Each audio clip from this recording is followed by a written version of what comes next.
Well, I think people are in denial that their gut health has anything to do with their weight gain. It's like when you address your gut health, then you automatically lose weight because you stop eating, herbicides, pesticides, and fungicides, especially glyphosate. You stop eating genetically modified food organisms, which cause weight gain, and then you start to clean up your gut. You start to clean up your life. You start to clean up your mind. And like people don't realize when they're depressed and anxious that it's also because of their gut microbiome. There's a huge disconnect in the medical community around even correlating these two ideas. We noticed that 79.2% of you are not subscribed. So if you're not subscribed, what are you doing? Come subscribe. We give you 5 days a week of free weight loss advice. And I mean, come on. It's a pretty cool vibe over here. So I'd love it if you'd come join. We really appreciate all of your support. So please don't forget to subscribe. When I was 320 pounds, I was bloated, inflamed, and nobody told me why or could draw conclusions. They were just like, hey, you're fine, you're healthy, being obese is okay. And one day I looked in the mirror and said, I don't recognize myself anymore. So Mom and I have lost over 260 pounds combined now with no loose skin. And we're going to tell you exactly how we healed our gut from the ultra processed food and all the ways you can do it too. When we went to the doctor, Penelope, they didn't even talk about your gut microbiome. Are doctors even trained about the gut microbiome? Well, if you're a gastrointernist, you are, but I don't think that they have a extensive understanding of the gut microbiome and this new body of science that's coming out showing this correlation. In our course, we offer a gut microbiome course because it's been such an integral part of our 250, now 260 pound weight loss journey. And so today we really want to share with you the science-backed information that we use currently, because it's like a never-ending process. We've gotten a lot better, my goodness gracious. But if you've got gas and you've got bloating, you've got diarrhea, constipation, stomach pain, digestive issues, burping, flatulence, like you definitely got to look at your gut microbiome. The easiest ways for you to start healing your gut microbiome today is to diversify your diet. And that doesn't mean eat ice cream and milkshakes. What that means is getting the ultra processed foods out of your life, out of your diet, out of your cupboards, out of your kitchen, out of your car, out of your office, out of your life, out of your mind, out of your body. And start eating fruits and vegetables. Fruits and vegetables have this thing in them called fiber. So you want to be eating fiber. And guess what? It's not about 25 grams of fiber like they used to talk about in Reader's Digest back in the day. Probably don't even know what that is, but that's okay. You do if you're my age.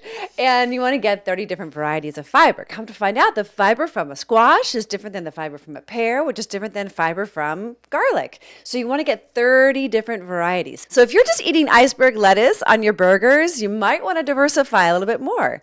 Maybe have an apple and some iceberg lettuce, but you can start today in your own kitchen. Number 2 is fermented foods. Fermented foods have been a healing tradition throughout time. Every culture, creed, every hemisphere on the planet, whether it's Asia, whether it's Africa, people have been fermenting foods. And it was a practice to preserve the vegetables because, for example, when summer ended, they'd want to have vegetables through the winter so you could ferment them and store them longer. We have not yet gotten into this yet, but we want to do it at home. Well, we've had a lot of errors.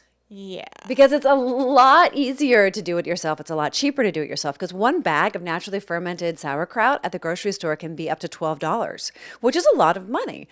We have our favorite brands. Hit us up in the comments below. We'd be happy to share all of our info with you because we want you to save your gut microbiome. Come to find out, you just lose weight naturally when you address your gut microbiome and its health and integrity. How does it get ruined? Chemicals, herbicides, fungicides, pesticides, genetically modified foods, environmental toxins, stress, all kinds of things really antibiotics, pharmaceutical drugs, ultra processed food. You can't really avoid it. You've got to take this seriously. And if you don't, that's not good. Anyway, fermented foods, if you want to go to the grocery store, don't buy ones that have sugar and vinegar in them. You want to buy it with just the ingredients of the vegetables and sea salt. It just naturally ferments. You can do it on your counter for pennies on the dollar. Fermented foods go into your gut microbiome. They populate it with good bacteria. And then all of a sudden you're feeling happier, you're less depressed, you're less anxious, and you're losing weight and you're feeling great. Number 3 are prebiotics. Did you guys know that prebiotics could be garlic, could be leeks, could be asparagus?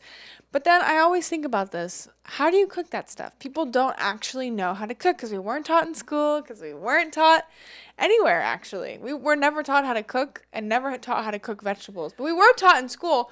They did teach us, hey, this is how you put a pizza in the oven. Come on, come on. So I'm serious. Yeah, so everybody, I mean, leeks and garlic, that's so, you like garlic, onions, everyone loves those foods, and they're in every culture also. So basically you just put a little bit of oil in a pan, or a little bit of broth in a pan, or a little bit of water in a pan, and then you just add those onions, chop them up, and then saute them, and all of a sudden your house is going to be smelling great, and then you're going to feel better. But the prebiotics are important. You need probiotics and prebiotics, and the prebiotics work in a different way, but they both are important, and they create this like symbiotic environment in your gut microbiome that really helps to promote your health and vitality. I just remembered that every ingredient we just listed is actually in your asparagus soup. Yes, that's my favorite spring soup. That recipe is so good, you guys. I lived on that for weeks. I lost a lot of weight eating It is that. so creamy without cream. I don't even creamy. know how. How is it so? I never understand. I'm like, Mom, why is it so creamy? Comme le velouté. It's like it's just so delicious. So if you guys want the recipe, join our group. Definitely. Only if you're ready though. Oh, yeah.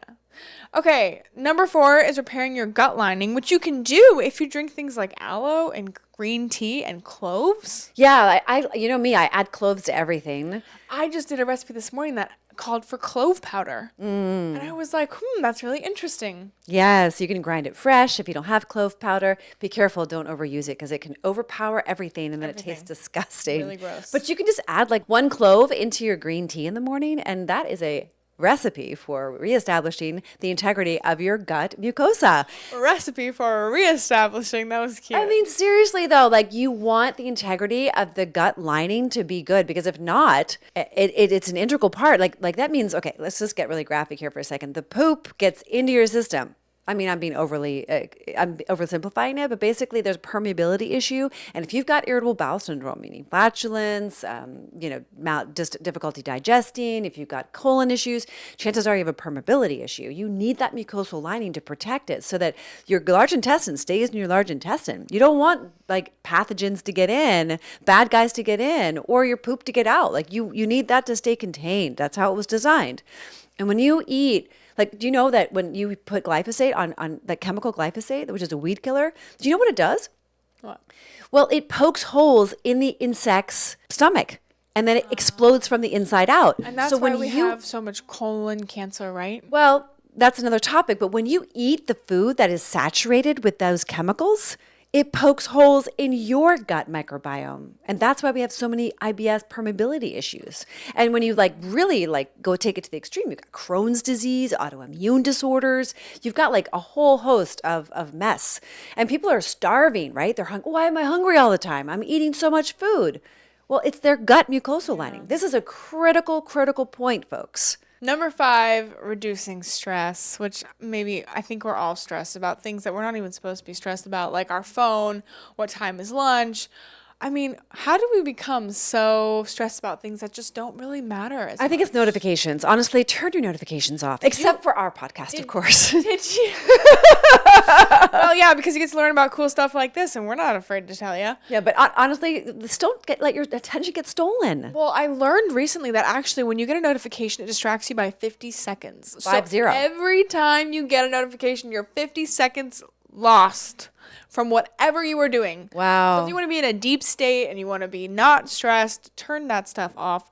Sometimes my phone falls out of my hand and I just leave it on the floor because I just can't. I just don't want it because it will distract me. And I constantly have no idea where my phone is. Well, that's actually a problem for a lot of other people. I spend 0 time on social media, so I do all of the heavy lifting, on social media. But whatever, I'm not complaining. I'm getting called out right now. Reduce your stress, take some deep breaths, stop worrying about stuff that Laugh doesn't more, matter. dance more. Find God and get some sun. Hey, we noticed that 79.2% of you are not subscribed, which means you're watching our videos, you like the content, but you haven't made the commitment. So we would love it if you would subscribe. And if you want to join our Women's Accountability Group, don't forget to click the link in the description to join. We're only accepting amazing, awesome, and ready women. So please join if you're one of those. Don't forget to like, comment, share, and subscribe, and we will see you all the time.